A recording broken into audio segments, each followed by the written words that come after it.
우리 시댁은 시아버지가 일찍 돌아가셨고 시어머니는 취미생활에 빠져 지내는 분이라 우리한테 별 관심이 없었다. 어떤 의미에서는 최고의 시어머니였다. 그런데 어이없게도 어머님 남동생, 즉 외삼촌이 암적인 존재였다. 어머님과 외삼촌이 살아온 얘기는 드라마에나 나올 법한 기구한 사연들로 가득했는데 외삼촌이 어릴 때 남편의 외할머니가 돌아가셨다. 당시 외삼촌이 7살, 시어머니가 고등학생, 외할머니가 돌아가신 후 얼마 안 있어서 외할아버지는 재혼하셨고 젊은 새엄마가 집에 들어왔다고 한다. 그리고 얼마 후 이복 형제가 태어났는데 이때 외삼촌이 구박덩이로 전락했다. 부모의 무관심 속에서도 외삼촌은 잘 자랐다는데 어려서 사랑을 못 받아서 그런지 어딘가 콤플렉스가 있는 사람처럼 보이기도 했다. 하나 더, 계모에 대한 미움 때문이었는지 엄마라는 집에서 가장 약한 존재에게 군림하려는 잘못된 가치관을 갖고 있었다. 처음 타겟이 된 건 이복 여동생. 그러니까 이모님은 결혼한 후 바로 아이가 태어났는데 외삼촌이 이모님과 그 아이들을 지속적으로 괴롭혀서 우울증에 은둔형 외톨이로 만들었다. 그래서 이모부님께 절연 선언을 당했다. 자세한 건 모르지만 외삼촌은 자기 이복 여동생에 대한 극렬한 증오심을 갖고 있었던 것 같다. 이복 이모님은 외모가 별로 예쁜 편이 아니었는데 외모 비하를 일삼으며 너같이 못생긴 게 애를 낳았으니 세상에 못생긴 애가 하나 더 늘어났네. 너처럼 생긴 애들은 이번 세상에선 살 수가 없거든. 라며 폭언을 일삼았다고 한다.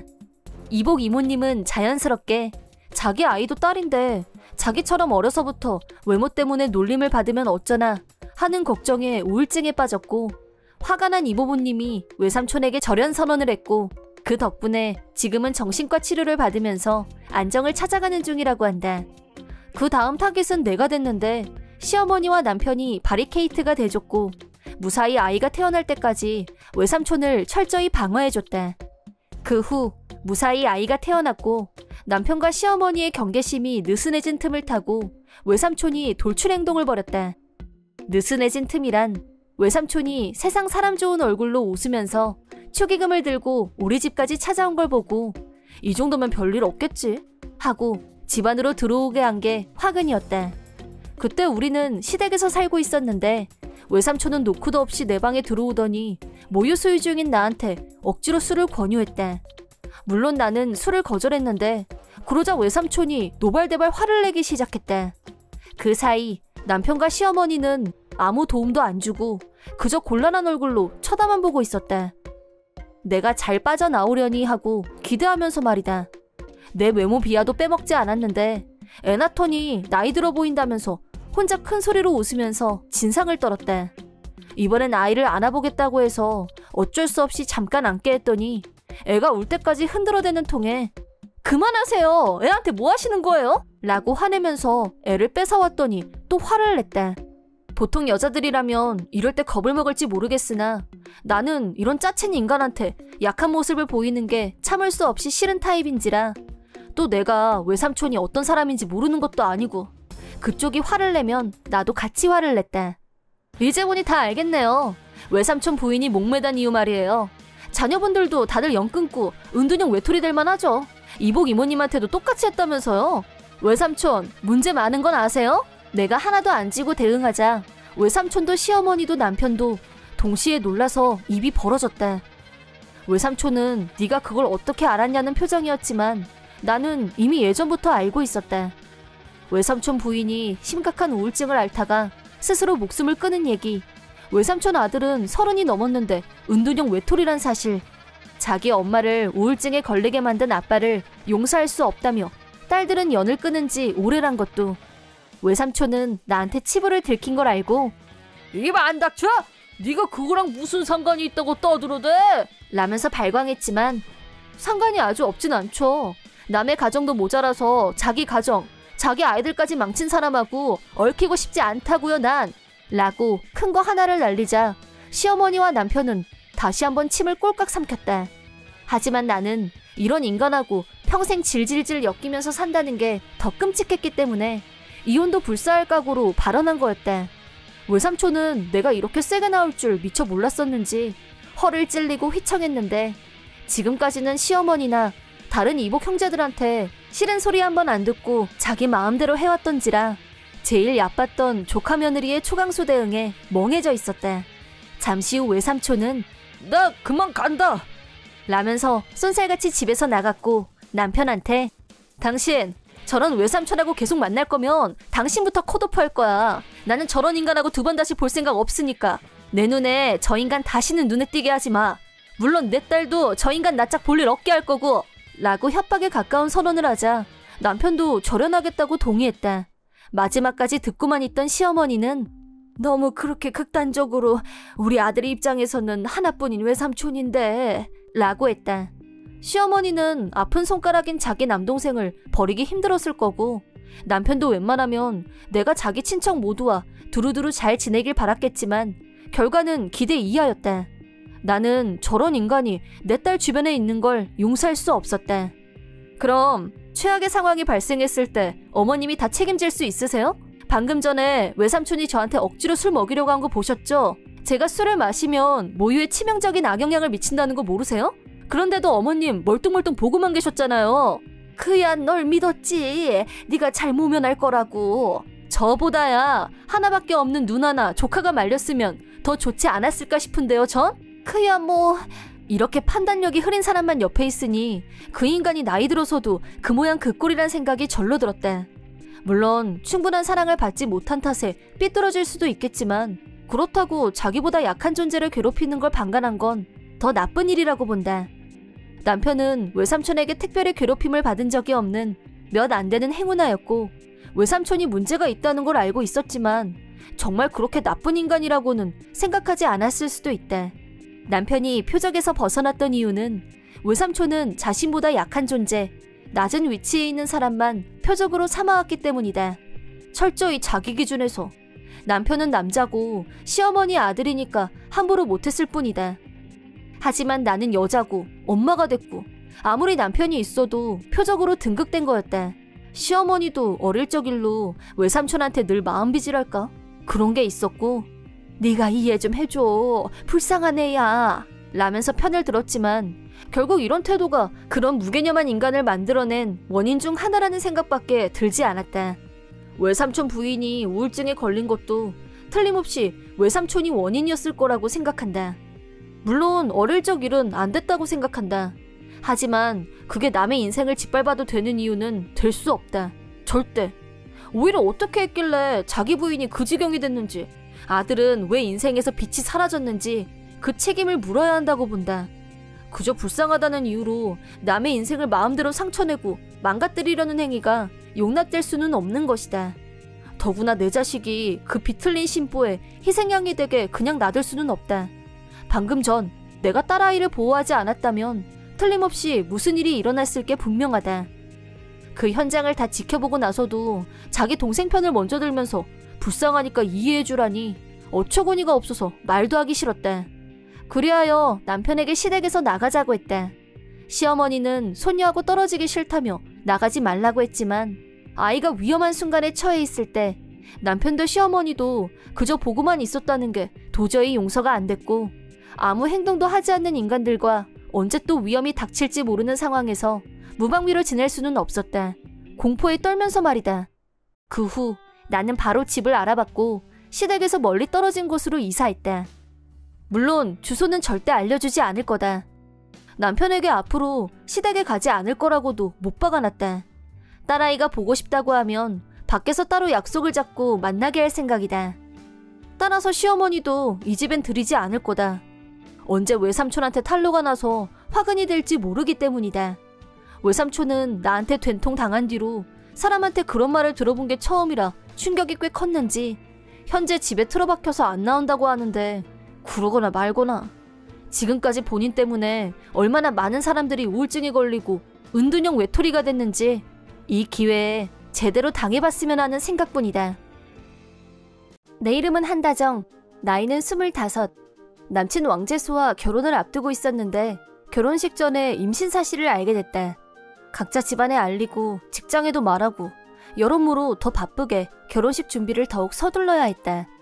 남친 왕재수는 털털한 성격으로 같이 있으면 항상 마음이 편했고 그 성격에 반해서 연애를 시작한 거였다. 하지만 재수 씨한테는 딱 한 가지 단점이 있었는데 그건 자기 아버지가 하는 말은 그게 뭐든 그대로 다 받아들인다는 점이었다. 받아들인다는 표현으로도 좀 부족한 거의 아바타 수준이었고 시키면 뭐든 다 하는 복종에 가까웠다. 평소 입버릇도 아버지 말대로 하면 틀리는 법이 없어 라든가 우리 아버지 말은 법이야 법 라는 식의 사고방식이 영 마음에 걸렸었다.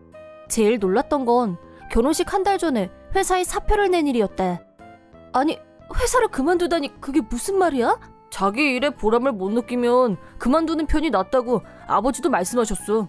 아버님이 그런 말씀을 하셨어도 자기도 이제 곧 아빠가 될 사람이야. 그리고 결혼식을 무직 상태에서 올리겠다고? 하지만 아버지가 그렇게 말했으니까. 나로서는 앞으로 인생을 함께하기로 약속한 사이라면 그런 중요한 결정을 내릴 때는 먼저 한마디라도 상의를 해줬으면 하는 바람이었다.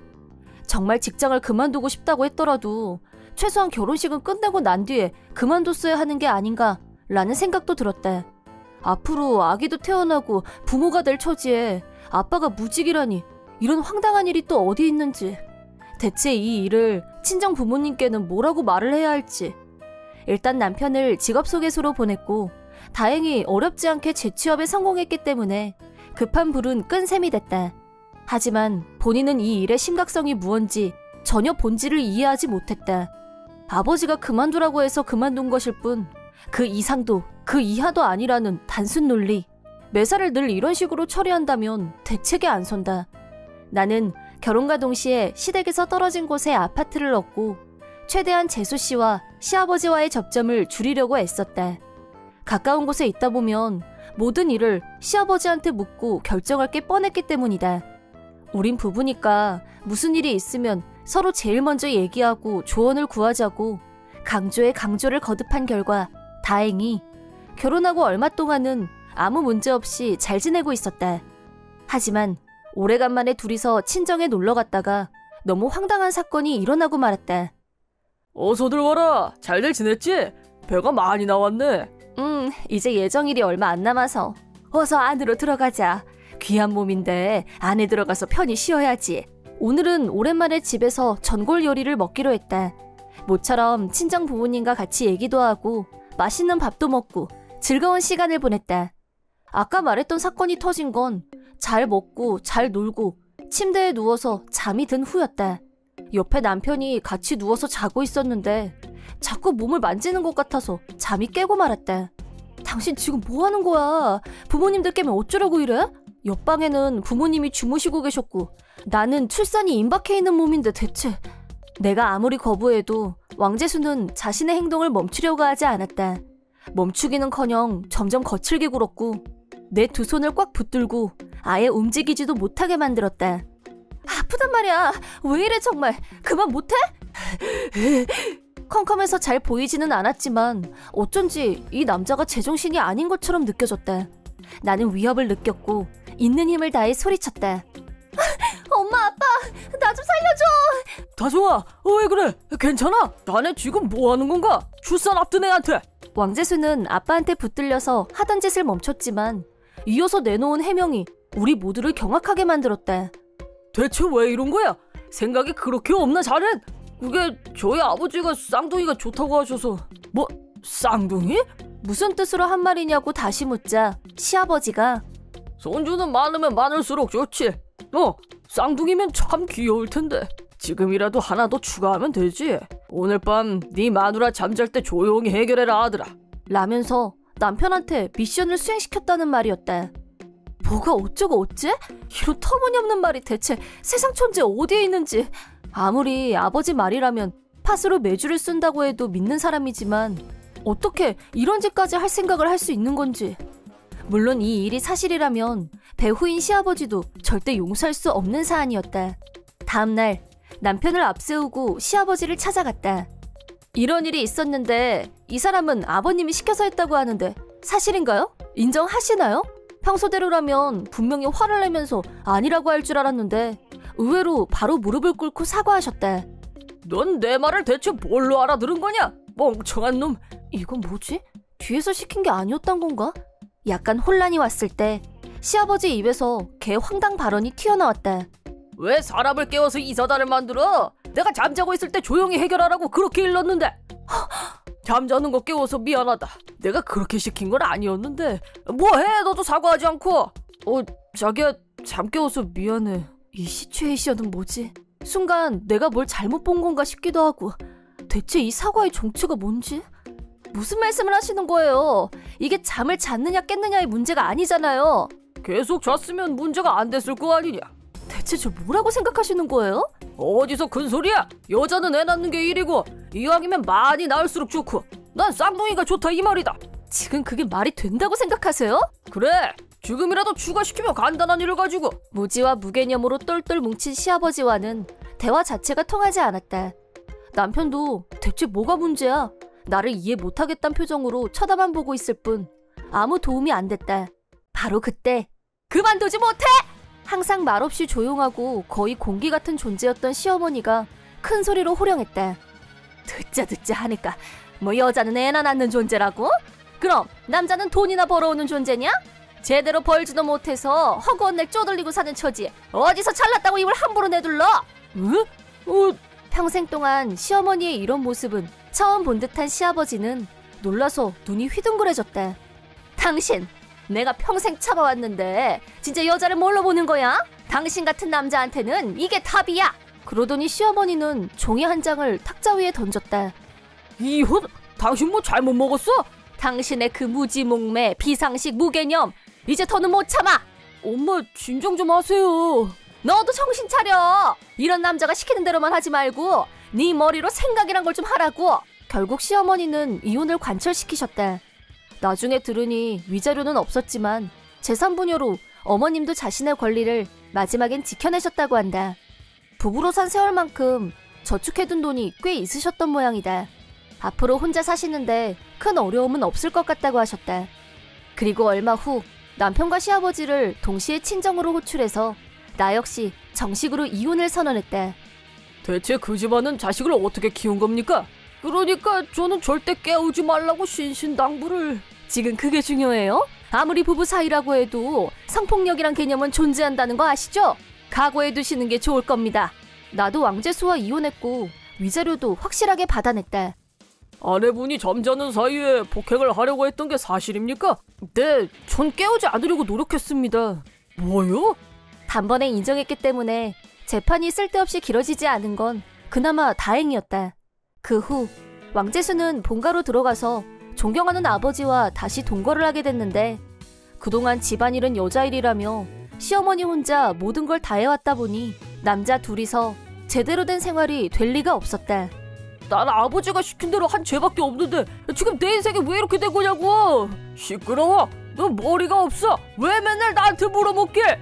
어려서부터 아버지가 내 말만 들으면 아무 문제 없다고 그래놓고 이제 와서 나 돌아갈래. 내 이름은 정윤정. 결혼해서 남편 왕인성이 있고 시어머니와 셋이서 살고 있다. 남편은 해외 출장을 자주 다니는 대기업 엘리트 사원인데 매일 바쁘고 힘들게 지내고 있지만 집에서는 힘든 내색을 전혀 하지 않는 속 깊고 멋진 남자이다. 그런데 남편이 반년 정도의 일정으로 해외 장기 출장을 가게 됐고 마침 그때 내가 임신을 하게 된 걸 알게 됐다. 남편은 내가 걱정된다면서 회사에 출장을 못 가겠다고 말하겠다고 했지만 나는 시어머니가 있으니 걱정 말라며 출장을 다녀오라고 했다. 하지만 임신을 계기로 회사를 그만두고 전업주부로 집에 있게 되자 갑자기 시어머니의 시집살이가 시작됐다. 남편도 출장 가고 없고 아무도 내 편을 들어줄 수 없는 상황에서 점점 정신적으로 위축되는 게 느껴졌다. 하지만 반년만 참자고 생각하며 이를 악물고 시집살이를 견뎠다. 남편이 출장 가고 2달 후 5월 연휴에 집안 친척들이 우리 집에서 모이게 됐다. 우리 집에서 친척들이 이렇게 많이 모이는 건 우리 결혼식 이후였기 때문에 시어머니는 손님 맞이에 열성이셨다. 나도 시어머니를 도와서 음식도 만들고 손님상에 나르고 술 시중도 들고 열심히 손님들 시중을 들었다. 그러자 친척 어른들이 나한테 일도 잘하고 음식 솜씨도 좋다면서 모두들 칭찬해 주셨다. 어쩜 이렇게 일도 잘하고 성격도 밝고 며느리 하나 진짜 잘 들어왔다니까. 아니에요, 감사합니다. 무슨 복으로 이렇게 좋은 며느리를 봤을까? 너무 부럽다 진짜. 아니에요. 아직 부족한 게 많아요. 어른들이 그냥 하는 말 가지고 괜히 으쓱해하지 마라. 네? 칭찬받고 기분이 좋아서 웃는 나를 시어머니가 몹시 못마땅해 하고 있다는 게 리얼로 느껴졌다. 분위기를 바꿔보려고 다른 얘기도 꺼내봤지만 시어머니는 들은 척도 하지 않았다. 그날 이후로 시어머니가 나를 대하는 태도는 더욱 안 좋게 변했다. 음식을 만들면 맛이 이상하다면서 갖다 버렸고, 임신 중인 나한테 지붕 위에 올라가서 2층 창문을 닦으라는 둥 점점 수위가 선을 넘었다. 그리고 매일매일 내가 다 널 딸처럼 생각해서 하는 말이야 라고 전제를 깐 후 쓸모없는 인간, 어디 얹혀 사는 주제에 집에서 뒹굴뒹굴 전업주부 좋아하네, 내 집에서 나가! 라고 욕을 퍼부었다. 무슨 이유로 이렇게 매일 시집살이가 심해져 가는지, 이렇게 반년을 살아야 한다고 생각하니 눈물이 날 것 같았다. 하지만 해외에서 일하는 것만으로도 힘든 남편한테 내 걱정을 하게 하고 싶지 않았고, 이런 사정을 말하지 않았다. 그런 생활이 계속되자 스트레스로 식욕이 없어졌고, 입덧도 심한데 몸이 견뎌내지 못하는 바람에 입원을 하고 말았다. 그쯤 되자 나도 더는 못 견디고 남편한테 전화해서 모든 것을 말했다. 남편은 내 편을 들어주면서 시어머니한테 단단히 일러두겠다고 했다. 이번 중에는 시어머니와 떨어져서 지내니 몸도 마음도 편하게 쉴 수 있었다. 그 덕분에 조금씩 식욕도 돌아왔고, 일주일 정도가 지나자 퇴원해도 좋다는 말을 들었다. 퇴원 당일 병원으로 나를 데리러 와준 사람은 지방에 살고 있는 시 아주버님 부부였다. 시 아주버님과 형님은 남편한테 연락을 받고 내가 걱정돼서 일부러 멀리서 찾아와 주셨다. 예전에 두 사람은 알아주는 일진이었다는데, 그래서 그런지 입은 거칠지만 알고 보면 마음은 따뜻했다. 자주 만나지는 못했지만 남편뿐 아니라 나도 동생처럼 챙겨주는 두 분에게 항상 고마운 마음이었고, 나도 두 분을 좋아하고 따랐다. 뜻밖에도 두 분이 병원으로 찾아오자 나는 너무 반가워서 갑자기 힘이 솟는 기분이었다. 이제 다시 시댁으로 가야 한다고 생각하니 우울하기 짝이 없었는데, 일단 퇴원 첫날인 오늘은 시어머니와 단둘이 있는 게 아니라고 생각하자 그것만으로도 마음이 가벼워졌다. 남편과 시 아주버님, 형님께 감사하면서 시댁에 도착하자 시어머니는 근사하게 점심을 차려놓고 기다리고 계셨다. 시 아주버님이 오랜만에 집에 오자 시어머니는 기분이 좋아서 음식을 잔뜩 내오고 무척 들떠있는 모습이었다. 다 같이 식탁에 둘러앉아서 점심을 먹고 있는데 시어머니가 나를 째려보며 괴롭히기 시작했다. 내가 다 널 딸처럼 생각해서 하는 말이야. 임신해서 자기 건강관리 하나도 제대로 못 챙기면 엄마 자격 없는 거 아니니? 걱정 끼쳐드려서 죄송해요. 근데 저 이제 정말 괜찮아요. 보세요. 누가 네 걱정을 했다고 이래? 얘 좀 봐라. 괜한 기대하지 마라. 뱃속에 애는 괜찮은 거지? 네. 퇴원해서 집에 오자마자 또 이 생활이 반복되는구나 하고 기분이 한없이 가라앉으려고 할 때 옆에서 시어머니가 하는 말을 듣고 있던 형님이 입을 열었다. 저도 어머님을 친엄마처럼 생각하고 있기 때문에 분명히 말씀드릴게요. 그러더니 형님은 심호흡을 한 번 했다. 어디서 갑질이야. 개념 상실이네. 이게 딸한테 하는 말투니? 개어이 상실. 입원한 딸한테 욕하고 구박해서 스트레스 때문에 병원에 입원까지 하게 만드는 엄마가 세상에 어디 있어? 형님은 누가 며느리고 누가 시어머니인지 구분이 안 갈 정도로 거침없이 하이킥이었고, 시어머니는 숨만 간신히 쉬면서 듣고 있었다. 이어서 시 아주버님까지 가세하면서 더욱 아수라장으로 며느리 구박이나 하는 짜친 인간한테 엄마라고 부르기 싫은데 난 그런 썩어빠진 여자가 날 낳았다면 그건 참을 수 없는 오점이지. 빡치게. 앞으로 내 앞에서 엄마 행사할 생각하지 마. 나는 이 분위기를 어떻게든 바꿔보려고 내 최대 장점인 밝은 성격을 살려서 농담을 던졌다.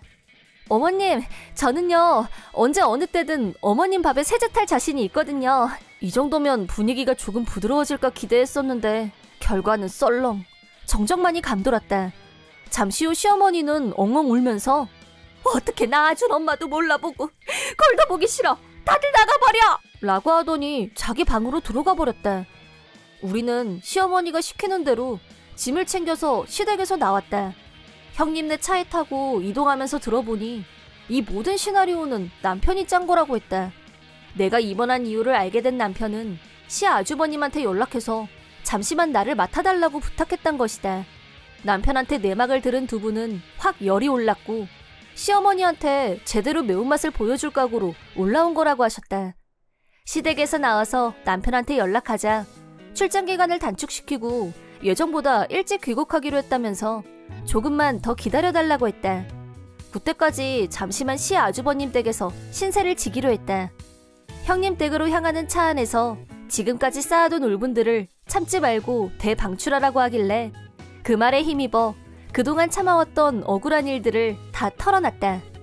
장난 아니다. 그걸 어떻게 참았어? 난 이제 날 낳아준 사람이라고 생각하는 것도 싫다. 최악이야.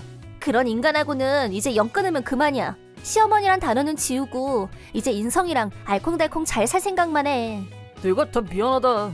당분간 우리 집에서 편히 있어. 정말 감사드려요. 그건 그렇고 윤정이 입에서 시어머니 밥에 세제 탄다는 말이 나왔을 땐 깜놀했다 진짜? 나 순간 진짠 줄? 세제 풀기 전에 데리고 나와서 다행이지 뭐. 그러게. 제 딸의 분위기 살리려고 농담한 건데. 그 후로도 우리들 사이에서 세제 풀기는 두고두고 꺼내서 웃고 또 웃는 단골 소재가 됐다. 형님 댁에서 지낸 지 며칠 후 갑자기 시어머니한테서 연락이 왔다. 여보세요? 그래 나다. 윤정이니? 너 지금 어디니? 아주버님 댁에 있어요. 지금이라도 잘못했다고 빌면 내가 용서해줄 의향이 있는데 나한테 잘못한 거 없었던 걸로 해주마. 손주 얼굴 보면서 넷이서 살고 싶으니까 그만하고 들어와라. 아니요. 인성씨 귀국하면 저희 살 집 찾아보려고요. 어머님 댁엔 2번 다시 갈 필요 없다고 다들 그렇게 얘기했고요. 저도 어머님 다시 뵐 일은 없을 것 같아요. 그게 뭔 소리야? 이제 여기서 안 산다고? 네, 맞아요. 어머님하고는 다시 같이 살 자신도 없고요. 어머님과 연은 여기까지인 것 같네요.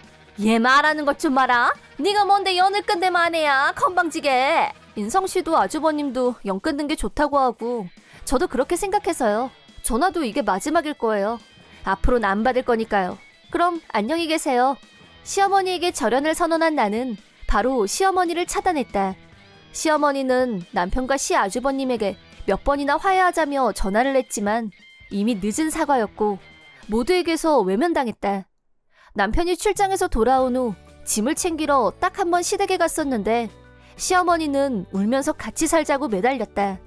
하지만 남편은 냉정하게 내 가족에게 함부로 대한 인간하고 어떻게 같이 살아? 연을 끊고 말지. 라고 했다. 그러면서 나한테 잘못했다고 빌라고 시켰고 시어머니는 마지못해 미안하다고 했다. 임신 말기가 되기 전에 집도 구했고 우리 부부는 새로운 보금자리에서 새 생활을 시작했다. 그리고 얼마 후 무사히 건강한 아이가 태어났다. 남편은 시어머니한테는 아이 머리털 하나도 못 만지게 할 거라면서 아이가 태어났다는 연락도 하지 않았다. 철저히 혼자가 된 시어머니는 손주 얼굴 한번 볼 수 없는 고독한 노후를 보내야 했다. 물론 우리 세 식구는 행복하게 잘 살았다는 이야기. 나는 남편과 딸 이렇게 셋이서 행복하게 살고 있었다. 어느 날 목욕을 하다가 가슴에 딱딱한 멍울이 있는 걸 처음 감지했다. 이 멍울 뭐지? 설마 아니겠지? 설마 내가? 라고 생각하며 며칠을 만져만 보다가 역시 이상하다는 생각이 들어서 제일 먼저 남편한테 말했는데 그럼 빨리 가서 검사받는 게 좋지 않겠어? 라고 했고 그 말에 병원에 갈 결심이 섰다. 제발 빗나가길 바랐던 나의 예감은 보기 좋게 적중했고 유방암 진단을 받았다.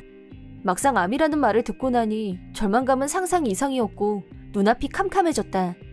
이제 겨우 5살인 예쁘기 그지없는 딸아이를 두고 내가 죽을지도 모른다는 생각이 들자 견딜 수 없이 두려웠다. 의사가 많은 얘기를 나한테 한 것 같은데 그 말들이 내 귀에는 하나도 들리지 않을 정도로 충격 속에 있었다. 저녁 때 남편한테 얘기하면서 나도 모르게 눈물이 앞을 가렸다. 앞으로 나는 어떻게 되는 건지 아무것도 상상할 수 없었고 치료 과정도 두려웠고 불안한 나의 모든 감정을 남편한테 쏟아냈다. 남편은 우선 열심히 내 얘기를 들어줬다. 너무 걱정 마. 병원엔 나랑 같이 다니고 우리 같이 힘내서 암하고 싸워서 이겨내자. 라고 위로해줬다. 남편의 따뜻한 말에 큰 힘을 얻은 나는 오직 가족을 믿고 가족을 위해서 이 병마와 싸워서 이겨야겠다는 용기를 얻었다.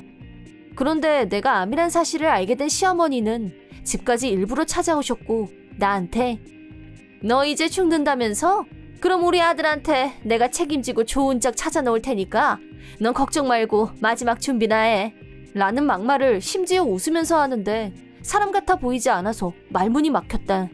하지만 같이 그 말을 듣고 있던 남편은 버럭 화를 냈다. 지금 그게 암 선고받은 사람한테 할 소리예요? 그딴 말 할 거면 다시는 오지 마세요. 우린 보란듯이 이 병과 싸워서 이길 거니까 두고 보세요. 라고 시어머니를 향해 외쳤다. 그날 이후 남편은 시어머니가 나를 찾아오지 못하게 했다. 또 나는 앞으로의 치료 방침에 대해서 자세히 듣기 위해 남편과 함께 다시 병원을 찾았다. 불행 중 다행으로 내 몸의 암세포는 수술로 제거할 수 있다는 말을 들었고 수술은 성공적으로 끝났다.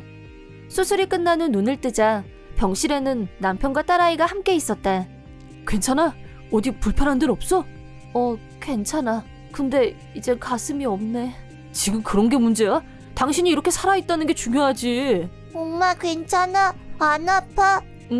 엄마 괜찮아. 우리 주아 조금만 더 아빠랑 둘이서 잘 지내고 있으면 엄마도 곧 집에 갈 거야. 응. 남편과 딸아이의 응원을 받으며 내가 살아있다는 사실에 감사하고 있을 때 시어머니가 병실로 찾아왔다. 남편은 시어머니의 방문을 대놓고 불쾌해했다. 여긴 왜 오셨어요? 라고 소리쳤다. 말본세하고는 병원에 문병 오는 거 말고 다른 이유가 있을 게 뭐니? 명색이 여자가 가슴이 없다니 원. 그나저나 내 손녀 불쌍해서 어째? 너도 불쌍하고. 주아 젖먹을 나이 지난 지가 언젠데 그딴 소리래요. 그리고 내가 뭐 어때서? 가엾네 어쩌네. 기분 나쁜 소리 좀 그만하세요. 그걸 말로 해야 하니? 가슴이 없으면 그게 어디 여자니? 죽음의 터널을 지나온 보람도 없이 짓밟힌 나를 대신해 남편이 격렬하게 화를 냈다. 당장 주인한테 사과하세요. 막말도 정도가 있지. 말 좀 가려서 하라고요. 참 재주다. 어떻게 했길래 우리 아들이 마누라 편을 이리 들까? 내가 없는 말 했니? 있는 사실을 말한 것뿐인데. 말 함부로 하지 말라고요. 주인은 암과 싸우기 위해서 수술받은 거예요. 이렇게 살아있다는 것만으로도 이미 기적이라고요. 그래도 어쨌건 가슴 없는 건 사실이잖아. 남편은 점점 분노지수가 올라갔고 시어머니 말을 들으면서 약기운이 몸에 퍼진 나는 정신이 멍해지면서 갑자기 네, 그런데 여자가 어쩌고 하시는데 그럼 이미 폐경이 된 어머니는 인간으로서의 가치도 없으시겠네요. 참 힘드시겠어요. 라는 말이 자동으로 나왔다. 내가 말해놓고 나도 놀라서 남편한테 미안하다고 했는데 당신이 뭐가 미안해. 먼저 시작한 사람 잘못이지. 당신 잘못 하나도 없어. 라며 내 편을 들어줬다. 지금껏 시어머니한테 그런 식으로 말해본 적이 없어서 당사자인 나도 깜놀이었다. 전국을 찔리자 기가 꺾인 시어머니는 부들부들 몸을 떨면서 아이고 아무렴 가슴 없는 너만 할까? 어디서 시건방이야? 라고 혼자서 투덜투덜 화를 내더니 병실을 나가버렸다. 남편은 나한테 정말 미안해. 앞으로 절대 당신 근처에 못 오게 할게. 빨리 어머니 연락처 차단해. 저런 사람하고 연락할 필요 없어. 남편이 그렇게 말해줘서 한결 마음이 가벼워졌다. 그런데 가만히 보고만 있던 딸아이가 울먹이며 엄마 가슴이 없으면 여자가 아니야? 난 여자야. 남자야 아니야. 라면서 엉엉 울기 시작했다. 나도 남편도 너무 깜짝 놀라서 딸아이를 달랬다. 그럼 우리 주아는 여자야. 남자애 아니니까 걱정하지 마. 그럼 우리 주아가 얼마나 멋진 여자인데. 할머니는 거짓말쟁이니까 방금 들은 말은 잊어버려도 돼. 맙소사. 딸아이는 시어머니가 가슴이 없으면 여자도 아니라는 말을 듣고 자기도 가슴이 없는데 유치원에 가면 애들한테 남자애라고 놀림받을까봐 걱정이 된 모양이었다. 나와 남편이 그런 거 아니라고 열심히 달랬지만 시어머니의 한마디는 딸아이 머릿속에 강한 인상을 남긴 듯했다. 그뿐 아니라 평소에도 할머니를 별로 따르진 않았었는데 오늘 일로 완전히 할머니한테서 돌아선 것 같았다. 무사히 수술을 마친 후 얼마간의 입원 치료를 받은 후 예정대로 퇴원을 하게 됐다. 당시에는 유방암 절개 수술을 한 후 가슴 재건 수술을 동시에 하는 게 일반적인 것이 아니어서 퇴원한 후에도 잘린 한쪽 가슴을 보고 있으면 고통이 밀려왔다. 하지만 내 곁에는 변함없는 남편과 딸아이가 이렇게 함께 있을 수 있는 것만으로도 그 무엇과도 견줄 수 없는 행복이었다. 집에서 회복 중인 나를 위해 남편은 내가 말하지 않아도 집안일과 요리를 적극적으로 해냈다. 아빠를 본받아 딸아이도 나를 위해 뭔가 하려고 했고 가족의 소중함을 느끼며 평안한 회복기를 보냈다. 하지만 시어머니는 여전했고 남편이 그렇게 분명히 선을 그었는데도 남편의 눈을 피해서 나한테 악성 메시지로 공격을 해왔다.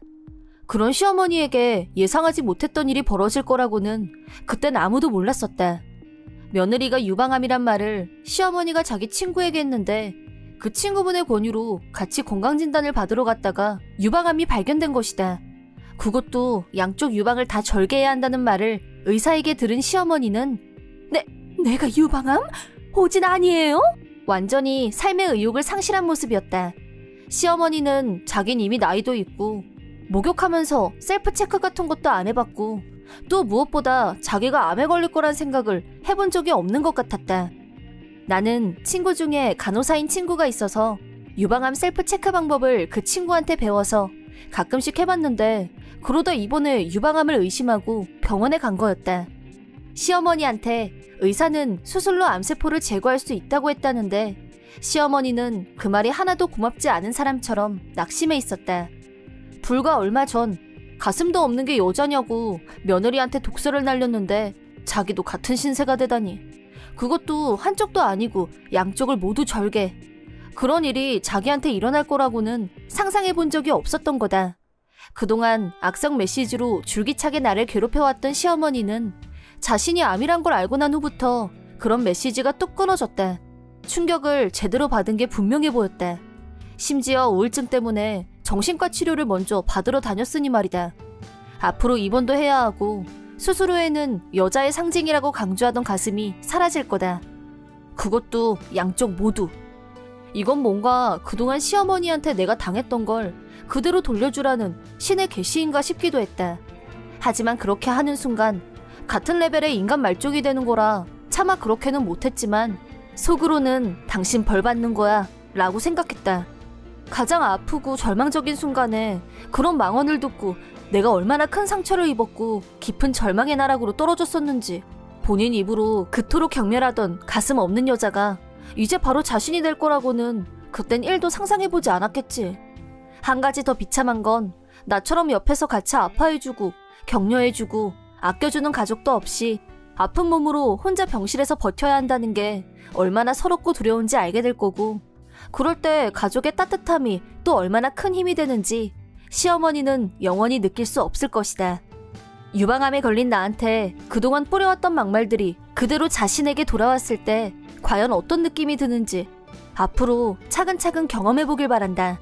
내 이름은 지병이, 남편 한인성과 둘이 살며 전업주부이다. 시댁은 차로 가면 금방 도착하는 곳이어서 결혼 후 정기적으로 시댁에 찾아뵙고 같이 식사를 하는 게 당연한 일이 되어 있었다. 하지만 나는 그 식사 정모가 참으로 괴롭기 짝이 없었다. 이유는 뻔하다. 시어머니가 나한테만 들리게 폭언을 하기 때문이다.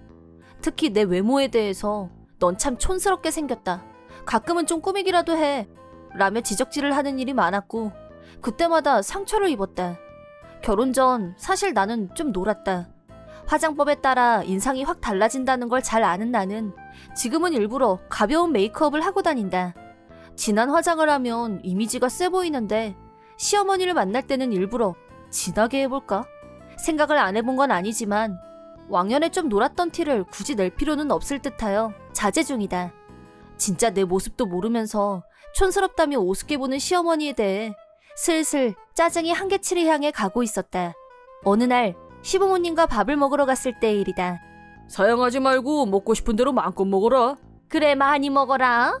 시아버지와 남편이 둘만의 얘기를 하자 시어머니가 내 귀에 대고 작은 소리로 속삭였다. 넌 몸매도 꽝인데 살찌니까 굳이 이런 거 안 먹어도 돼. 그 얼굴에 그 몸매로 지금껏 산 게 용하다. 안 쪽팔렸니? 시어머니의 막말에 충격을 받은 나는 식욕을 잃었고 그때 남편이 걱정하듯 말을 걸어왔다. 병이야, 왜 그래? 어디 안 좋아? 그게 오늘 메뉴 라인업이 맘에 안 드나 봐. 너 중식 안 좋아하니? 아니에요, 그런 거. 억지로 먹을 필요는 없으니까 입에 맞는 것만 골라 먹어. 어떤 걸로 줄까? 고마워. 식사가 끝나고 집으로 돌아온 나는 몸에서 힘이 다 빠져나가는 것 같았고 그대로 소파에 누워버렸다. 너 진짜 괜찮아? 괜찮아. 몸이 돌덩이처럼 무거웠지만 스트레스 때문에 그러려니 하고 일찍 잠자리에 들었다.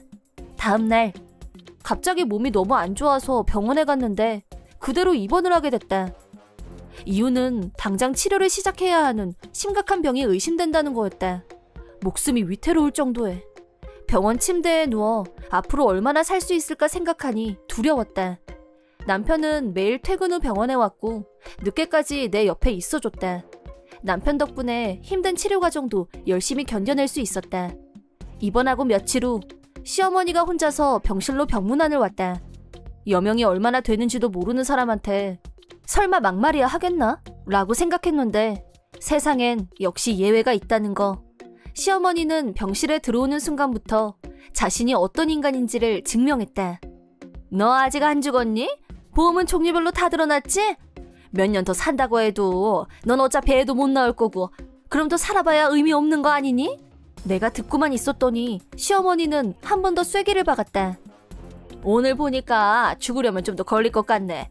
이러면 안 되는데 계획에 차질 생기네. 죽으라는 저주를 듣고 있어야 하다니. 몸이 안 좋으니까 나가달라고 하고 시어머니를 내보냈다. 퇴근 후 병원에 온 남편한테 시어머니가 왔다 간 얘기를 했다. 하지만 내가 정신적으로 약해져서 시어머니가 한 말을 오해한 거라고 생각했는지 좋은 말로 위로하고 넘기려는 것처럼 보였다. 이렇게 되자 반드시 살아서 갚아주리라 결심한 나는 그날부터 수술을 위해 각오를 단단히 하고 밥도 잘 먹고 필사적으로 치료를 이겨냈다. 석 달 후 무사히 수술을 마치고 퇴원해서 집에 다시 오게 된 나는 회복 경과도 나쁘지 않았다. 그리고 통원 치료를 하면서 그동안 묻고 싶었으나 묻지 못했던 말을 물어보기로 했다. 선생님, 저도 아이를 가질 수 있을까요? 임신 출산은 몸에 부담이 큰 일이긴 하지만 조심하면 얼마든지 가능합니다. 그게 정말이에요? 너무 감사해요. 나도 엄마가 될 수 있다는 말에 큰 힘을 얻은 나는 미래에 대한 희망을 품고 더욱 빠르게 건강을 회복해갔다. 그렇게 일상을 서서히 회복해가던 중에 시부모님과 식사를 같이 하게 됐다. 입원했을 때 퇴원하면 반드시 시어머니한테 복수하겠다고 다짐했었기 때문에 드디어 찬스가 왔다고 생각했다. 남편은 아직 회사에 있었고 레스토랑에서 만나기로 했다. 식사 모임을 위해 정성 들여 꽃단장 시작. 이번엔 예전에 좀 놀던 내 모습으로 화장도 하고 머리 손질도 마쳤다. 이렇게 작정하고 화장해본 건 오래간만이지만 아프면서 살이 좀 빠져서 그런지 예전보다 오히려 지금이 더 진한 화장이 어울리는 것 같기도 했다. 옷은 요즘 유행하는 스타일로 골랐다. 만족스럽게 꾸미고 나니 어쩐지 속에서부터 용기가 나는 것도 같고 강한 나로 변신한 기분이 들었다. 번화가를 걸어가고 있는데 3명이나 모르는 남자가 말을 걸어왔다. 급 자신감이 상승되면서 집에서 나올 때보다 몇 배는 더 어깨에 힘이 들어간 상태로 레스토랑에 입성. 내가 들어가자 시부모님과 남편은 이미 도착해 있었다. 늦어서 죄송해요. 근데 누구시죠? 어머, 왜 그러세요, 어머님? 저예요. 그러자 시어머니는 깜놀. 일단 모두의 주목을 끄는 것에 성공한 나는 다음 작전으로 치고 들어갔다. 식사 모임 감회가 새롭네요. 제가 입원했을 때 어머님이 찾아와서 첫 마디가 너 아직 안 죽었니? 였었잖아요. 진짜 충격적이었는데 극한에 몰리니까 의지가 생기더라고요. 꼭 살아야겠다 라고. 덕분에 이렇게 건강해졌어요. 내 말이 끝나자 남편과 시아버지의 시선이 시어머니한테로 옮겨갔다. 얘가 뭐랬니? 내가 언제 그랬어? 분명히 그렇게 말씀하셨어요. 제가 잘못 들을 리가 없잖아요. 그거 말고도 애도 못 낳을 거면 살아봐야 소용없다고도 하셨는데? 점점 뭐랬니? 내가 너한테 왜 그런 말을 해? 저한테 항상 촌스럽게 생겼다, 몸매가 볼품없다 그러시면서 무시하셨잖아요. 그것도 기억 못한다고 하실 거예요? 그건 기억하시죠? 모른다! 기억 안 난다! 했다 안 했다 옥신각신 말싸움을 벌이던 중에 시어머니 입에서 실언이 튀어나왔다. 그 말 하지 못해? 내가 그때 병원에서 너더러 이 약 물고 살라고 그런 말 한 줄 알아? 진짜 죽으라고 한 말이었어. 그 순간 이 싸움의 승자는 나라는 게 증명됐다. 남편과 시아버지가 시어머니한테 제정신이냐고 강렬한 비판이 쏟아지자 시어머니는 입을 다물고 식탁만 내려다봤다. 당신이 그런 말을 하는 인간인 줄 평생 모르고 살았다니. 내가 사람을 잘못 봤어. 병이한테 함부로 했던 거 저 용서 못합니다. 그러자 시어머니는 자리를 박차고 일어났고 뒤도 돌아보지 않고 도망쳤다. 그리고 남편과 시아버지가 나한테 사과했다. 집에 온 후에도 남편은 계속 미안하다면서 앞으로 시어머니는 2번 다시 만날 필요도 없고 신경 쓰지 말라고 했다. 역시나 남편은 그땐 내가 너무 아파서 악몽꾼 얘기를 하는 줄 알았다며 설마 자기 엄마 입에서 그런 험한 말이 나왔을 리 없다고 생각했었다고 말했다. 내가 남편이었어도 그렇게 생각했을지도 모르겠다 싶어서 그 부분은 이해하기로 했다. 그 후 꿈이라고 생각했던 아이를 갖게 된 나는 퇴원 후 2년 만에 첫 아이를 출산했다. 첫 손주를 본 친정 부모님, 시아버지도 한없이 기뻐하셨고 우리 모두가 행복해진 것 같아서 더 좋았다. 시어머니는 손주가 태어난다는 소식을 듣고 손꼽아 기다렸지만 남편이 절대 접근 불가를 선언하고 컷 오프했다. 끈질기게 한 번만 안아보게 해달라고 애원했지만 남편이 꿈쩍도 하지 않자 나한테 전화해서 미안하다고 했다. 나 좀 용서해주면 안 되겠니? 앞으로 절대 망언 같은 건 입에도 안 담을게. 다 떠나서 내가 손주를 얼마나 손꼽아 기다렸니? 너도 그건 인정하지? 네, 그건 알죠. 근데 저한테 그러셨잖아요. 애도 못 낳을 거면 살아서 뭐하냐고. 그렇게 심한 저주를 퍼부어놓고 이제 와서 아이가 태어났다고 미안하다고 하면 그 말이 없던 게 됐나요? 나 딱 한 번만 안아볼게. 제발 나 좀 용서해줘. 하지만 나도 남편도 시어머니를 용서할 마음이 없었고 시어머니와는 그렇게 끝났다. 시어머니는 손주 얼굴도 볼 수 없는 쓸쓸한 노후를 보내야 했다. 시어머니의 본성을 알게 된 시아버지는 같이 사는 게 소름 끼친다며 노후를 위해 모아둔 돈으로 혼자서 여행을 다니고 계신다. 그래서 그런지 시아버지는 볼 때마다 점점 더 건강하고 젊어지는 것 같다. 결국 시어머니와 둘이 함께 보내는 노후는 상상도 하기 싫다면서 그동안 회사를 다니면서 모아뒀던 돈도 퇴직금도 오직 자신만을 위해 쓰기로 결심하셨다고 하셨다. 시어머니는 밖으로만 놔두는 시아버지한테 점점 불만이 쌓여갔고 시아버지가 여행 중에 집에서 뛰쳐나가셨는데 그 후로 돌아오지 않고 있다. 남편한테는 몇 번이나 전화가 왔었는데 그냥 무시했더니 장문의 메일이 도착했다. 내용은 자신을 외면하는 아들에 대한 원망, 분노, 그리고 남편에 대한 불만과 원성. 남편은 답장도 하지 않고 바로 삭제해버렸다. 듣자 하니 시어머니는 허름한 원룸을 하나 얻어서 쓸쓸하게 혼자 살고 있다고 한다. 시어머니와는 완전히 절연 상태가 되었지만 우리는 여전히 행복하고 단란한 가족으로 잘 지내고 있다. 앞으로는 아프지 않고 건강하게 오래오래 잘 살기 위해 건강관리를 열심히 할 생각이다. 나에게는 아내와 딸이 있었고 어디에서나 볼 수 있는 평범한 가족이었다. 그러다 아내의 불륜을 알게 됐다. 상대는 딸아이와 같은 어린이집에 애를 맡기고 있는 한진상이란 놈이었다. 아내의 불륜을 알게 된 건 가족여행을 갔을 때였다. 그 무렵 나는 일이 잘 풀리지 않아서 답답한 하루하루를 보내고 있었다. 그럼에도 불구하고 아내와 딸아이의 생일이 가까웠기 때문에 두 사람의 생일 중간에 휴가를 내서 온천 여행을 계획했다. 그때 우연찮게 아내에게 라인이 온 걸 봤는데 발신자가 한진상이었다. 짧은 순간 메시지 알림을 봤을 뿐이지만 어린이집 관련 일도 아니고 애들에 관련된 얘기도 아니었다. 불쾌한 기분이 들었지만 모처럼 온 여행지에서 아내와 싸우고 싶지 않았다. 담배를 한 대 피우면서 친구한테 전화를 걸었다. 친구한테 말이라도 하고 나면 감정이 좀 누그러들 것 같아서였다.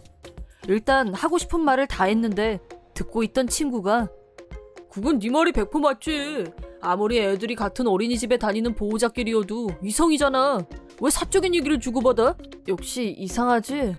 그 이전에 기혼자인 남녀가 라인을 주고받는 것 자체가 골 때리지. 할 말이 있다고 쳐. 그럼 마누라한테 전해달라고 하는 게 상식이지. 친구 말을 들으면 들을수록 상식 밖이란 생각이 굳어졌다. 그래서 나는 딸아이가 잠든 후에 아내한테 직설적으로 왜 두 사람이 연락을 주고받는지 특별한 이유가 없더라도 불쾌하고 이해가 안 간다고 말했다. 그러자 아내는 아주 기분 나쁜 얼굴을 하더니 뭐라고? 당신이 뭔데 남의 메시지를 보고 난리야? 자기가 더 화를 내면서 기분이 틀어진 아내는 딸 옆으로 가서 나한테 등을 돌리고 잤다. 그런데 아침에 일어나더니 딴 사람처럼 변해서 미안하다면서 고분고분 사과를 했다. 어젠 미안했어. 앞으로는 연락 안 할게. 라고 먼저 그렇게 나오는데 라인 하나 갖고 계속 꽁하고 있을 수도 없고 해서 알았다며 화해를 했다. 하지만 문제는 그러고 얼마 후 아내가 그때 나와 있던 약속을 전혀 지키고 있지 않다는 것을 알게 된 것이다. 어린이집 엄마들 모임이 있다며 나가서는 밤늦게 들어오고 본 적도 없는 옷을 산 카드 명세서가 날아왔다. 그래서 아내를 한번 테스트해보기로 했다. 첫 번째, 아내한테 한진상하고 요즘 진짜 라인 안 하냐고 묻자 그렇다고 대답했다. 그리하여 나는 아내의 핸드폰에서 한진상을 차단하고 삭제했다. 그러자 아내가 알아챘는지 나한테 공격해왔다. 당신이 그랬지? 왜 맘대로 한진상 씨 연락처를 지우고 난리야? 그거야 당신이 나랑 한 약속을 지키고 있다고 하길래. 그 자식하고 연락 안 한다던 약속. 어차피 연락한 적도 없다면서. 뭐래니 진짜? 뭔 소리 하는지 모르겠네. 의미를 모르겠는 건 오히려 나 아님? 진짜 테스트는 이제부터다. 나는 아내에게 지메일은 하나도 안 건드렸으니까 혹시 급한 일이 있으면 필요할 때만 지메일을 쓰면 된다고 말해줬다. 다만 지메일 주소를 내 걸로 바꿔놨기 때문에 이제부터 나는 언제 어느 때나 확인이 가능하며 알람이 울릴 것이다. 이미 밑밥은 던졌고 낚이기만 기다리면 되는 것, 오직 인내심을 갖고 말이다. 그러자 그날 바로 메일이 왔다. 내 핸드폰의 알림도 실수 없이 그걸 알려줬다. 내용은 이미 짐작했던 대로 내가 라인 연락처를 삭제해서 당분간은 라인은 무리고 지메일은 연락이 되니까 이걸로 연락해서 만나자는 거였다. 두 사람의 꽁냥꽁냥 주거니 받거니 하는 대화를 엿보고 있자니 입맛이 다 없어졌다. 아내가 지메일을 쓰고 있다는 걸 내가 알고 있기 때문에 아내는 확인 즉시 메일을 삭제할 게 분명했고 나는 바로바로 캡처해뒀다. 역시 예상대로 아내는 메시지를 확인하는 족족 삭제했다. 하지만 나 역시 알람을 충실히 따르며 확인과 캡처를 즉각 완료. 증거 수집에 한 치의 오차도 없었다. 마침내 두 사람은 호텔에서 만나자는 메시지를. 나는 두 사람을 미행했고 호텔 들어가는 장면까지 촬영을 마친 후 이제 마무리에 들어갈 생각으로 아내와 얘기했다. 디데이로 삼은 날은 딸아이를 부모님께 맡기고 집에 아내와 둘만 있었다. 내가 딸아이를 부모님 댁에서 1박하게 할 거라고 하자 아내는 얼른 지메일로 한진상한테 연락했고 저녁 때 적당히 둘러대고 나갈 테니까 만나자는 약속을 잡았다. 그 내용도 잘 캡처해두고 조용히 밤이 되는 걸 기다렸다. 밤 7시가 되자 아내가 나를 불렀다. 여보, 나 학부모 모임 있는 거 깜빡했었어. 잠깐 갔다 올 테니까 피곤하면 먼저 자. 그래, 알았어. 근데 그 전에 잠깐 얘기 좀 할까? 뭐? 그거 나중에 하면 안 돼? 빨리 안 가면 나 지각하는데? 그럼 내가 메일 보내둘게. 좀 늦을 것 같다고. 내가 그렇게 말하자 아내의 표정이 확 변했다. 뭐라는 거야? 보호자 모임 간다는 말 못 들었어? 미안한데 당신이 오늘 누구와 어디서 만나는지 나 다 알고 있어. 한진상하고 스카토 호텔에서 보기로 했잖아. 그 말과 동시에 지금까지 캡처해놨던 것들을 사진으로 프린트해서 증거 봐라 하고 아내 앞에 뿌려줬다. 이걸 어떻게... 난 다 삭제했는데... 삭제했지 암. 그런데 이건 라인하고 달라서 내 아이디하고 비밀번호만 있으면 나도 로그인이 가능하고 알람도 제때제때 오거든. 말도 안 돼. 너 나 일부러 속였지? 속여? 그건 네가 잘하는 거지. 너 연락 안 한다면서 연락하고 몰래 만나고 호텔 들락거리면서 열심히 증거 삭제한 너랑 누가 더 죄질이 나쁜 건데. 그러자 아내는 입을 다물고 고개를 숙였다. 그럼 내가 이제 어떻게 할지 정도는 짐작이 가겠지? 뭐? 그게 무슨 소리야? 무슨 소리겠어. 이혼할 거니까 처갓집에 가서 말씀도 잘 드려야 되고 한진상한테도 연락해야지. 그쪽 와이프 입장에서는 남편과 친구한테 동시에 배반당한 거니까 후폭풍이 있겠지? 안 돼! 잠깐만 기다려줘. 나 이혼 싫어. 부모님이 아는 것도 싫고 와이프한테도 얘기하지 마. 그럼 어린이집도 못 다니잖아. 그중에 몇 가지는 당신이 걱정 안 해도 돼. 이혼하면 부모님 댁으로 들어갈 거고 어린이집도 옮겨야지. 안 돼. 난 반대야. 이혼만은 절대 안 돼. 당신한테 의견 묻는 걸로 들렸어? 싫으면 어쩔 건데. 난 한 번은 눈 감아줬고 당신한테 기회도 줬어. 그것도 2번이나. 근데 당신은 2번 모두 날 배신했잖아. 그럼 이제 끝 아닌가? 아내는 잘못했다며 매달렸지만 2번이나 배신당하고도 용서할 정도로 나는 보살이 아니다. 이어서 바로 처갓집에 전화해서 아내가 누구랑 바람이 났는지 또 증거도 이미 충분히 갖고 있다는 말을 전했다. 친정 부모님에게 알려지자 겁이 났는지 아님 부끄러웠는지 아내의 울음소리는 점점 커져갔다. 전화기 너머로 마찬가지로 장모님이 울고 있는 소리가 들렸다. 어쩌면 울고 싶은 건 어머님일 수도 있겠다는 생각이 들었다. 하지만 아내의 울음소리는 내 마음에 아무런 울림도 주지 않았다. 그 후 나는 한진상한테도 연락했다. 서로 안면은 있는 사이인지라 연락하는 건 어려운 일이 아니었다. 물론 집도 알고 있고 직접 찾아가는 일도 가능했지만 집에 애들이 있어서 그건 하지 않았다. 법적 절차인 내용 증명을 바로 보내는 방법으로 대신했는데 곧바로 아내 쪽으로 연락이 왔다. 한진상은 애가 셋이나 있었고 와이프가 나이가 더 많았다. 불륜을 알게 된 아내분은 격분했고 집안이 난리가 났다고 한다. 그 정도는 이미 예상했던 일이다. 심지어 서로 몇 년이나 알고 지냈던 사이니까. 아침 저녁으로 인사하던 여자가 자기 남편이랑 불륜을 했다면 분노의 결이 다를 수밖에 없다고 본다. 한진상은 처가 덕을 보는 남자였는데 아내분 친정이 재력이 빵빵해서 편하게 좋은 집에서 힘든 일 안 하고 살고 있었으나 다음날 바로 쫓겨났다. 나는 한진상과 아내에게 합당한 금액의 위자료를 청구했다. 아내는 갈라서기 싫다고 필사적으로 매달렸지만 장인 장모님이 집에 오셔서 장모님이 자기 딸한테 따기 세례를 날렸다. 네가 사람이면 자기가 저지른 잘못은 책임져야지! 라고 소리치시자 마지못해 시인했다. 나와 결혼 후 경제적인 어려움 없이 살아온 아내는 불륜에 대한 리스크가 어떤 건지 이런 경우가 발생할 거란 예상도 하지 않고 일을 벌였을 것이다. 어리석음은 죄다. 그 후 나는 살던 집을 처분하고 본가로 들어갔다. 전처와 한진상은 나와 그쪽 와이프한테 청구당한 거액의 위자료를 일시불로 지불할 능력이 안 돼서 매달 위자료를 변제해야 하기 때문에 새벽 편의점 알바를 시작으로 오밤중 건물 청소까지 강제적으로 일하고 있다고 한다. 한진상도 비슷한 상황이고 그쪽 와이프는 평생 애들 얼굴도 볼 생각하지 말라고 했다고 한다. 가족이 있으면서 불륜으로 일탈하는 심리를 이해하기 어렵고 이해하고 싶지도 않지만 그 후에 오는 불행도 온전히 자신의 몫이라고 본다. 내 이름은 김 기자. 남편과 결혼한 지 몇 년이 지났지만 최근 이 남자의 행태가 심히 의심스럽다. 시종일관 핸드폰을 들여다보며 실실 웃고 있고 전에는 아무데나 그냥 던져놓는 스타일이었는데 지금은 화장실, 심지어 샤워할 때도 들고 들어간다. 결국 나는 이건 100% 바람 피우고 있다는 징조라고 확신했고 핸드폰을 확인하려고 했지만 비밀번호 때문에 실패. 지문 인증도 아니고 비밀번호였지만 도무지 맞는 번호가 없었다. 점점 의심스러워. 이걸 어떻게 까발려서 불륜을 밝혀내지? 온갖 궁리를 다 해봤지만 정면 돌파 방법을 써서 내가 보여줘 하면 남편이 그래 봐라 라고 할 리도 없고 괜히 자극해서 안에 있는 증거들을 다 삭제해버릴 가능성이 더 높을 것 같았다. 그렇게 되면 이혼 상황에 직면했을 때 역으로 내가 불리해질 수 있기 때문에 다른 수를 써서 증거를 찾아내야겠다고 생각했다. 남편이 잠든 사이에 생각해낼 수 있는 모든 숫자를 입력해봤지만 전부 실패했다.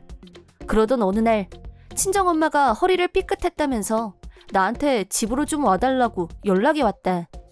전업주부였던 엄마는 아빠한테 집안일을 부탁했던 적이 한 번도 없었기 때문에 요즘 세상에 흉 잡힐 일이지만 아빠는 계란 프라이 하나도 할 줄 모르는 사람이다. 며칠 동안 편의점이나 식당에서 식사를 해결하셨던 모양인데 먹다 보니 질리고 집밥 생각이 간절해진다면서 나더러 한 일주일만이라도 와주면 안 되겠냐고 물으셨다. 엄마 아빠를 위한 일인데 딸인 내가 당연히 해야 할 일 알겠다고 대답했다. 저녁에 남편한테 얘기하자 뭐가 좋은지 활짝 웃으면서 잘 다녀오라고 흔쾌히 대답했다. 일반적인 상황이라면 이렇게 이해를 잘해주는 태도는 고마운 일이었으나 현재 이 남자의 불륜이 의심되는 상황에서 이 남자가 지금 속으로 쾌재를 부르고 있는 건 아닌지 합리적인 의심이 들었다.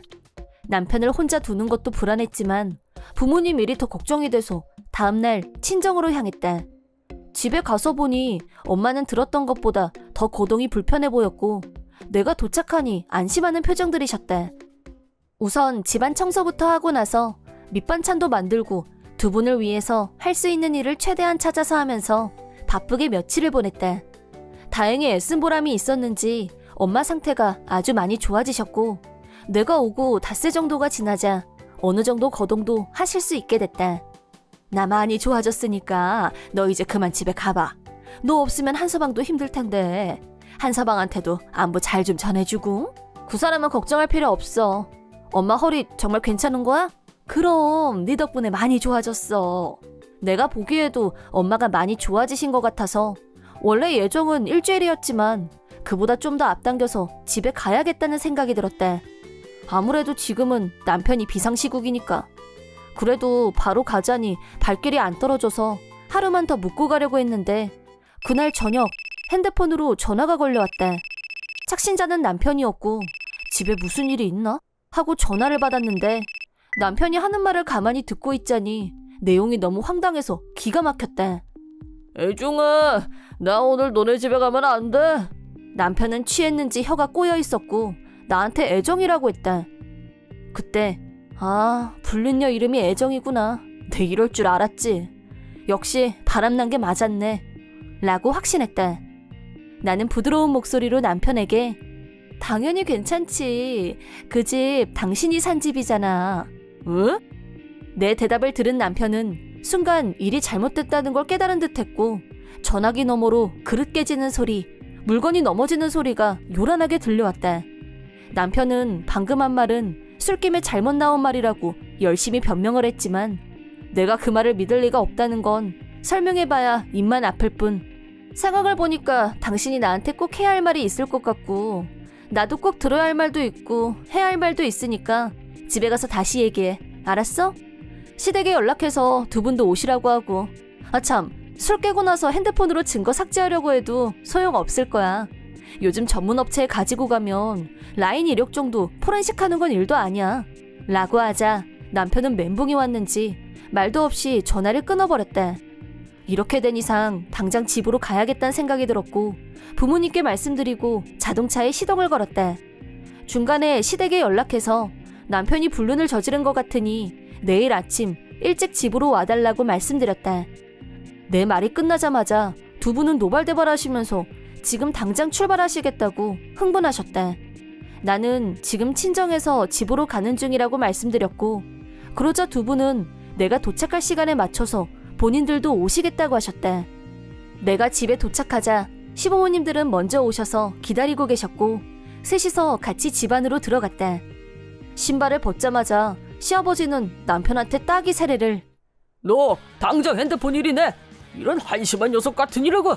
나는 뒷짐지고 가만히 참관만 했다. 왜냐? 시아버지가 핸드폰을 쥐고 비밀번호 불러 라고 하자 핸드폰은 거의 동시에 해제됐는데 혹시 이미 증거를 삭제하지 않았을까 하는 불안감이 스쳤지만 좀 전에 내가 한 말이 효과가 있었는지 증거는 그대로 남아있었고 빼박 불륜이 드러났다. 시어머니는 멀쩡한 아내가 있는 놈이 무슨 짓을 하고 다니는 거야? 난 너 같은 자식 둔 적 없다! 라고 역정을 내셨고 시아버지는 나한테 무릎을 꿇으셨다. 내가 자식을 잘못 키워서 이렇게 됐다. 새하게 네가 하고 싶은 대로 이 문제를 처리해 주길 바란다. 라고 말씀하셨다.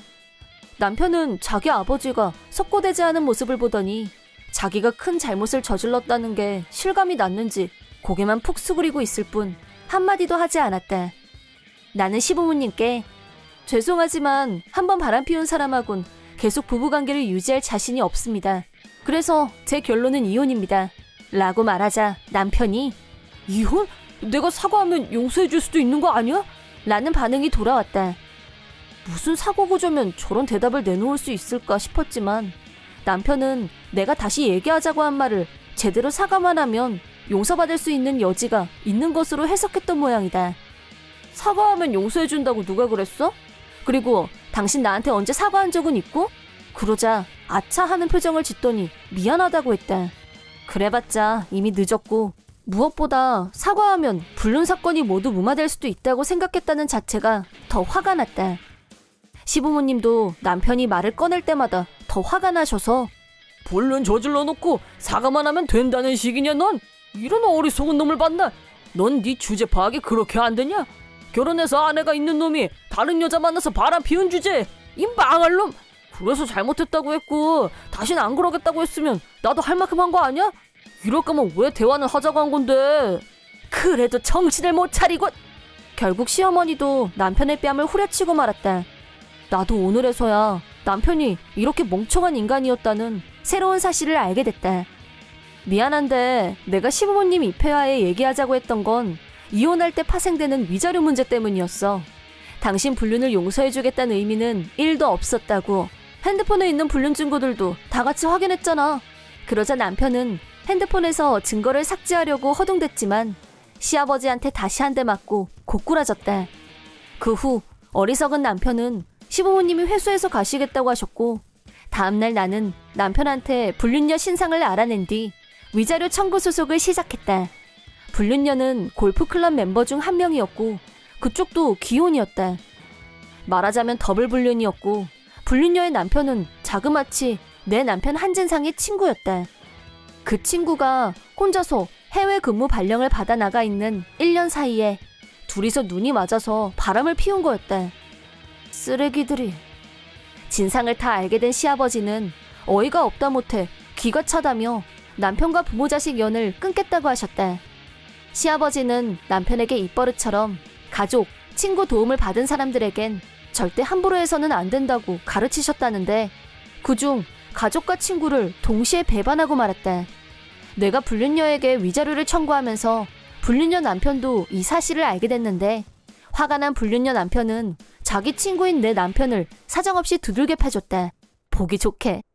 시부모님은 이번 사태에 있어서 전면적으로 내 편이 되어주셨고 남편한테서 위자료는 물론 이혼과 동시에 집을 처분할 생각이었는데 내가 살 집을 먼저 알아봐 주신 덕분에 집 걱정도 덜 수 있었다.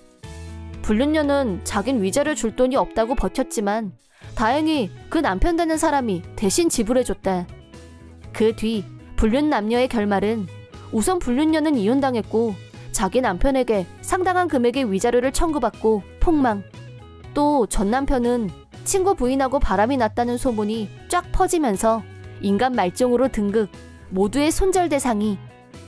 부모님으로부터도 쫓겨난 신세에 이제 돈도 없고 사람도 떠나고 남은 인생은 빈 껍데기로 살지 않을까 싶다.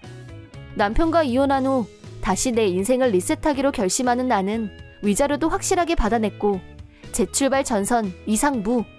믿었던 남편의 불륜은 상당히 큰 충격이었지만 시부모님이 상식과 이해가 있는 분들이어서 정말 큰 힘이 됐다. 앞으로 다른 사람을 또 만날 수 있을지 어떨지는 모르겠지만 만약 그런 기회가 남아있다면 다음번엔 틀림없이 제대로 된 가치관과 성실한 인간성을 갖춘 사람이 나타나길 간절히 바랄 뿐이다.